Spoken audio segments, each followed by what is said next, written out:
Sun, fun, and surf. A typical late July on the Jersey Shore, even on a Monday morning in Manasquan. Today, however, Senator Bob Menendez had another topic in mind: beach umbrellas. Specifically, the potential for beach umbrellas to injure people. And the Democrat legislator said the issue is not a nanny state matter and should be taken seriously. I was glad to see The Daily Show bring some attention to this issue last week, but it's not a laughing matter. It's a real public health hazard every time a powerful gust of wind tears a beach umbrella right out of the sand and turns it into a projectile spear.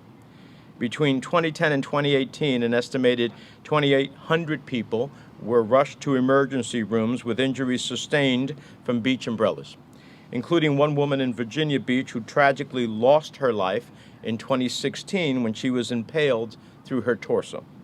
Last July in New Jersey, a flying beach umbrella impaled a tourist in the ankle in Seaside Heights. One tourist from Colorado who visits the Jersey Shore every summer, accompanied by her 3-year-old, explains she's well aware of the danger. I do think about it. I have a neighbor that had a traumatic brain injury from an umbrella injury.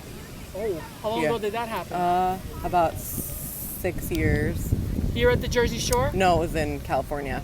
And right on cue, a light wind blew away their umbrella. So let me ask you, as you do that, we just finished the interview and this umbrella flew away. So now are you going to dig a little deeper now? I think so. And I see this one has corkscrew at the bottom. Menendez is calling on the Consumer Product Safety Commission to investigate and to recommend possible solutions and improvements. So no one's calling for a ban on beach umbrellas, which provide vital protection from the sun. But something is wrong when any consumer product can so easily take off and kill someone. That's why earlier this year I wrote the Consumer Product Safety Commission about what kind of safety standards are in place, whether specific types of beach umbrella products are more hazardous than others, and what can be done to help beachgoers protect themselves and the people around them. Unfortunately, Chairwoman Anne Marie Burkle's response left me with some unanswered questions. Certainly, I was glad to see that the Commission made an Instagram post about unsecured beach umbrellas, but we need much more action than that. That's why today, joining with several of my colleagues, I'm calling on the Consumer Product Safety Commission to pursue this issue more aggressively. We've seen this agency run incredibly effective public awareness campaigns over the years. In 2010, their Safe Sleep campaign helped parents design safer nurseries. In 2015, their Anchor It campaign raised awareness about the threat posed by furniture that can tip over and crush a child. And in August 2017, the Commission even warned the public about the dangers of kids choking on fidget spinners. The Consumer Product Safety Commission issued a statement to Darius News that read, in part, CPSC technical staff has been looking into possible options to address injuries from beach umbrella incidents. The majority of incidents are the result of wind loading from improper or insufficient staking in the ground. We are very much aware of the issue and continue to look at options. We remind consumers to use caution with beach umbrellas. A lifeguard with 30 years of experience, Doug Anderson, weighed in. You want to put in, instead of just stabbing the umbrella down, you need to work it back and forth, and that'll help sink the umbrella down. If you have one of the corkscrew umbrellas, that motion's going to push the corkscrews down until the two little flaps go under, and once that happens, you're pretty secure.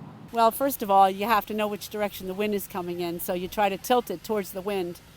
These all have screws on the bottom, and you screw them in really good. Sometimes we dig a hole first and then screw them in, and so you can tell. And if it's really windy, we lower them because they can get lower. So we just lean them towards the wind. Today it's not real windy yet. If the wind were to get windy, I would tilt it towards the wind, because otherwise they won't come out of the ground. Sometimes they go inside out. A lot of people don't have the screw ends on their umbrella, and they don't know which way to face them, and they don't put them in deep enough.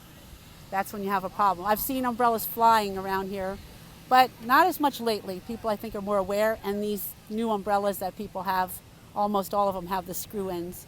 So for people who think that maybe there's some people who are or of the opinion that maybe officials should be worried about more important things, you think that this is an important issue that at least create awareness of? I think it's good because a lot of people come down here, especially on a crowded weekend, and people aren't regular beachgoers and they don't understand how to properly put them in. So I think it can be because they can be dangerous. You can get hurt really bad. Well, I'm not sure it has to be addressed on a federal level, but more on a local level. I think each beach should have their own decision on what they should do about beach safety. I think as beachgoers, we're all in this together, so we should be concerned about the safety of the people next to us, make sure our umbrellas are deep enough, and maybe somebody will invent a device someday that will actually increase the safety of the umbrella. Maybe you could put a weight on it that keeps it from blowing across the beach. So beware and properly anchor your beach umbrella. Reporting from Manasquan, Cesar Darius.